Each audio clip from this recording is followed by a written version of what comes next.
Baik, Assalamualaikum warahmatullahi taala wabarakatuh.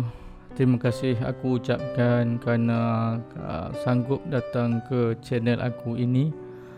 Okey, baik, tanpa melengahkan masa, naknya aku nak cerita apa yang berlaku pada diri aku dahulu, lebih kurang berbelasan tahun yang dahululah. Masa aku tingkatan 5 dahulu. Cerita ni adalah cerita benar, memang berlaku sungguh dekat diri aku. Okey, baik. So aku masih lagi ingat petang tu pukul 3 petang, aku baru balik pada sekolah. Okay, baru makan nasi ayam. Masa tu kata 5. Lepas makan nasi ayam tu, aku tengok ada tulang. So bila aku tengok ada tulang ni, aku teringat ustaz cakap dekat sekolah, di mana kalau tulang belulang ni adalah makanan jin. Bila aku teringat kata tulang belulang ni adalah makanan jin, maka terlintas dalam otak aku ni, otak aku yang nakal ni fikir, jadi apa kalau aku baling tulang ni dekat belakang rumah ni, nak jadi apa? Lepas tu aku pun bungkus-bungkus tulang-tulang tu, aku pergi belakang rumah. Aku ambil tulang tu sambil aku tengok dekat bahagian belakang rumahku ni memang ada hutan. So aku ambil tulang tu ni, aku pun baling tulang tu sambil sebut, "Noh ambil makan jin." Lepas tu arwah tok aku dengar. Arwah tok aku marah, "Weh Ishraf, kamu apa tu? Hang tak takut ke hari malam ni demai?" Lepas tu aku pun dengan selambanya pun kata, "Alah tu, bukannya ada apa pun. Orang main-main je, bukan ada apa pun. Tak ada apa lah malam ni. InsyaAllah tak ada apa." Oleh sebab mulut aku ni lah, maka akan bermulalah satu pengalaman yang tidak dapat aku lupakan selepas ini. Okey, aku masih ingat masa tu jam menunjukkan pukul 3 pagi. Dan rumah aku ni 2 tingkat. Dan aku duduk tingkat kedua, di mana bilik yang aku duduk tu dah ditinggalkan hampir 8 tahun rumah tu dibina. Tak ada siapa duduk dalam bilik tu kecuali akulah, sebab rumah aku ni 2 tingkat.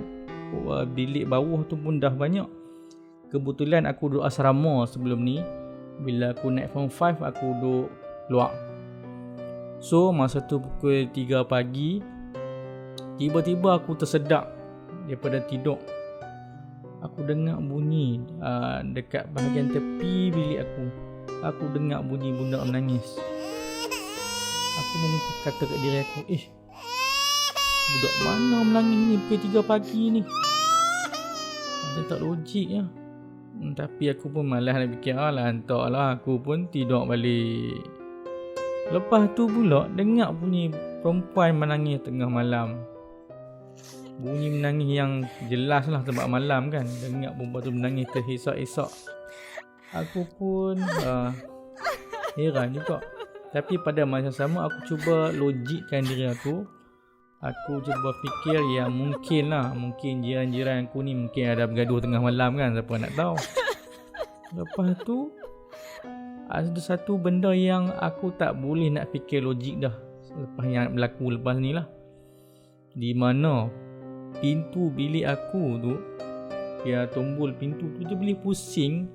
Dia berpusing sendiri, lepas tu dia lepas. Bila benda tu ada spring, dia akan lepas, dia akan bunyi yang kuat. Tak. Dia pusing, lepas. Pusing, lepas. 3 kali. 3 kali dia pusing dan dia lepas. Masa tu tak salah nak cakap lah, bulu roma semua dah meremang dah. Aku tak boleh nak fikir logik apa ni. Apa benda logik ni aku nak cuba rationalize kan. Sebab dah nampak depan mata yang pintu tu berpusing sendiri tengah malam. Dan aku duduk sorang-sorang di atas rumah. Ingat Yaling, ahli keluarga Yaling semua dekat bawah. So aku pun dengan memberanikan diri, sebab aku dah kata 5 anak jantan pula. Lepas tu anak jantan ni bukan main-main.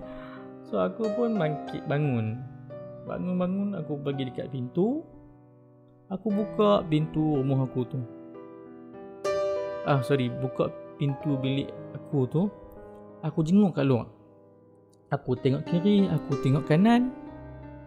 Memang gelap lah. Tapi aku tak nampak apa-apa. Kata ish ni tak tahulah benda apa. Tapi tak tahu pun meremang kat bulu roma kan masa tu. Tak tahu nak cakap lah. Dalam hati aku mula fikir, sudah. Siapa pula main pintu tengah malam ni? Aku buka-buka tak ada seorang pun. Aku pun tarik nafas. Aku buka lampu bilik aku tu. Lampu panel floor yang colour putih tu. Aku pun tarik selimut balik lah. Tetapi rupa-rupanya bila kita buka pintu tu, rupanya dia mungkin benda tu masuk lah kot. Okay.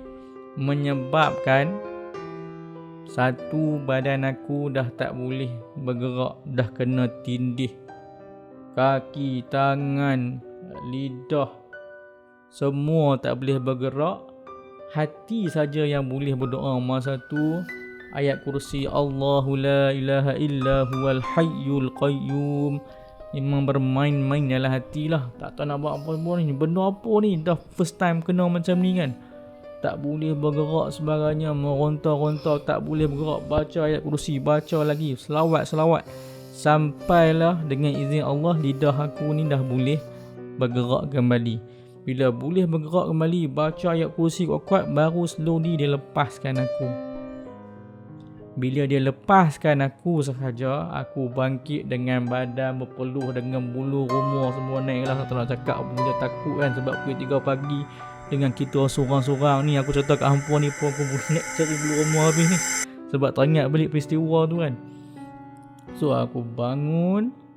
Aku ambil selimut. Teringat ustaz-ustaz pesan kalau kena benda-benda macam ni, ambil selimut, selawatkan Nabi Muhammad, ribah satu bilik. Aku pun ambil selimut, aku ribah. Allahumma salli ala sayyidina Muhammad, Allahumma salli ala sayyidina Muhammad, Allahumma salli ala sayyidina Muhammad. Sambil aku ribah selimut tu. Mungkin satu bilik tu. Lepas tu aku buka lampu, aku pergi dekat bahagian luar. Aku buka lampu kat luar pula. Bahagian atas, satu bahagian atas tu. Aku pun selawat lagi sekali. Allahumma salli ala sayyidina Muhammad. Dan masa tu lah ada satu lagi reaksi yang agak menakutkan jugalah. Masa aku selawat satu ruang kat bahagian atas rumah aku tu, aku terdengar bunyi yang sangat kuat pada pintu grill rumah aku tu. Macam satu benda yang besar sedang mengguncang grill tu. Kutang, bunyi kuat. Aku masa tu astaghfirullahalazim, benda apa ni ya Allah. Aku pun tak pada atas rumah, turun tangga, lari pi dekat pintu utama rumah aku tu, pi buka sliding, tengok sliding, buka sliding, tengok ada benda apa. Tengok tak ada apa. Tapi aku pun heran sebab bilik mak ayah aku ni sebelah aja dengan pintu utama tu. Tapi dia pun tak sedar. Aku pun ketuk pintu, jumpa cerita balik apa yang berlaku kat arwah ayah aku. Dan mak aku masih ada lagi. Mak aku masih ada lagi, alhamdulillah. Ada pihak arwah ayah aku dah meninggal lah. So bila aku cerita balik, dia kata tak ada apa kot. Biasalah ayah-ayah ni nak tenangkan kan. Kata tak ada apa kot. Tak apalah malam ni tidurlah dekat bawah ni, ambil bilik ni tidur. Aku pun masa tu nak tidur ke, memang tak boleh tidur lah lepas tu. Memang masih teringat-ingat benda apa yang berlaku. Yang satu benda yang baru lah. So benda ni tak berhenti kat situ saja tau. Sebabkan mulut aku tu, sebab tu orang cakap kerana mulut badan minasa. Mulut aku tu ingat sebab aku sebut nah ambil makan jin tu. Benda tu merupakan satu benda yang macam seolah-olah kita panggil dia datang lah. So dia pun dengan besar hati pun datang nak tunjuk dekat kita ni tentang hadanya diri dia dekat keliling kita. Bayangkan pukul 3 pagi benda ni berlaku. Dengan apa yang berlaku ni kan, aku memang tak boleh belah lepas tu. Seterusnya apa yang berlaku lepas saja malam tu, Esok siang hari aku pun cerita benda ni balik sekali lagi dekat ahli keluarga aku. Tapi mereka ambil jalan tengah. Maksudnya tak apa ambil kisah sangat lah. Bagi mereka ni mungkin benda nak berlaku saja kot. So mereka macam tak kisah sangat lah. Malam berikutnya, katalah benda tu berlaku hari Senin, hari Selasa malam, arwah apa aku kata, Syarah, pergi tidur balik kat bilik hang tu. Jangan tidur kat bawah pula. Bilik hang ni abah dah buat elok dah. Lepas tu dia pun kata, kan nak jantan benda ni takkan dah takut. Kena sekali terus takut. Kita pun nak jantan, mana boleh. Kan kita ni nak jantan. Kita steady lah. So aku pun dengan berbekalkan kata-kata semangat lelaki ni, jantan steady, aku pun memberanikan diri lagi sekali dengan cubaan untuk tidur balik dalam bilik tu. Tetapi malangnya aku surrender, babe. Emang yang ni pun aku surrender. Elok saja aku tutup lampu, buka lampu malam, lampu yang malap tu, bunyi orang ketuk. Bayangkan rumah 2 tingkat. Macam mana ada orang ketuk dekat luar tu, dinding luar tu, daripada bawah sampai kat atas. Tong tong tong tong tong tong tong tong tong. Dia macam tu. Daripada bawah ketuk, naik ke atas, tak berhenti-henti. Aku pun Allahumma salli ala Sayyidina Muhammad, cabut terus lah. Sampai hari tu lah, mulai hari tu lah aku tak tidur dah dalam bilik tu. Dan untuk pengetahuan semua, sampai hari ni tak ada siapa yang tidur di bahagian atas. Bahagian atas tu tak telah jadi macam apa pun tak tahu. Memang semua orang tak tidur di atas. Tidak ada orang yang buat kerja pun dekat atas. So ini cerita seram pertama aku yang nak ceritakan dekat kawan-kawan semua. Okey, ni baru satu cerita sebab inilah pembukaan. Orang cakap pembukaan kepada cerita-cerita pelik yang lain. Mungkin disebabkan mulut aku ni telah menyebabkan bangsa-bangsa jin ni terasa hati ke, marah kat aku ke.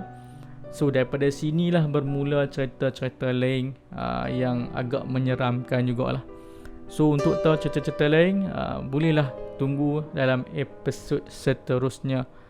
Okay, kalau rasa benda ni menghiburkan dan rasa boleh ambil ikhtibar daripada benda ni, kawan-kawan bolehlah like dan juga subscribe untuk melihat, mendengar cerita yang akan berlaku seterusnya. Assalamualaikum warahmatullahi taala wabarakatuh. Bye.